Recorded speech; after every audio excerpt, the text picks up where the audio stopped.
All right, right now getting the facts in the 2024 race for the White House. Today, looking into a claim made by Republican vice presidential nominee J.D. Vance.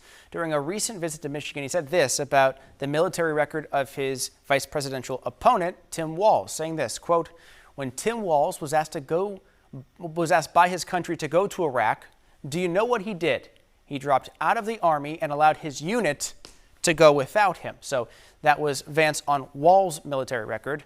Joining us now is Monique Curet. She is the deputy editor of PolitiFact. So Monique, there's obviously some nuance here when it comes to the information. Let's begin with the basics about this and the timeline as well. Can you explain the history when it comes to Walz's service with the National Guard?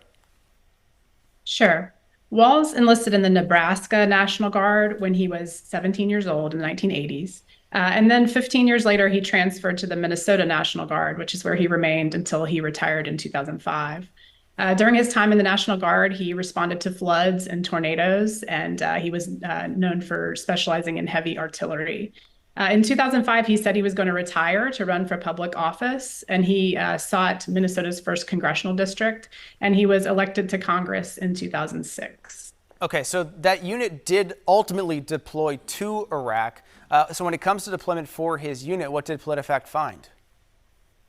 So we relied on documents and news reports from that time, as well as information from the Minnesota National Guard. What we found is that Walz declared his candidacy, filed paperwork for his candidacy in February 2005. The next month, his unit got a notice saying that deployment to Iraq was possible within 2 years. Walz retired in May 2005, which was a couple months after that notice was given. But his unit didn't receive its official orders until after his retirement.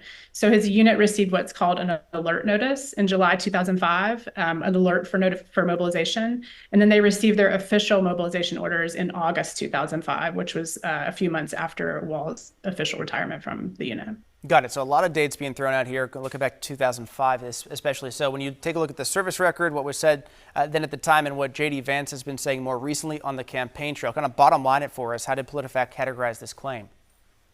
Sure. We rated this mostly false. And what that means is that there's an element of truth, but that it ignores critical facts that would give a different impression. So the element of truth in this case is that Walz did know of a possible deployment at the time of his retirement. His unit had been given this notice, but it was about a deployment within 2 years, not immediately, as the statement suggests. And it wasn't a definite deployment. His unit didn't get its official orders until a couple months after his retirement. Got it, Monique. Thank you for that. And just a note for our viewers, there was also a claim by J.D. Vance when it came to Walz's military service and whether he ever carried weapons in war. WMUR is going to have more on that claim coming up as well.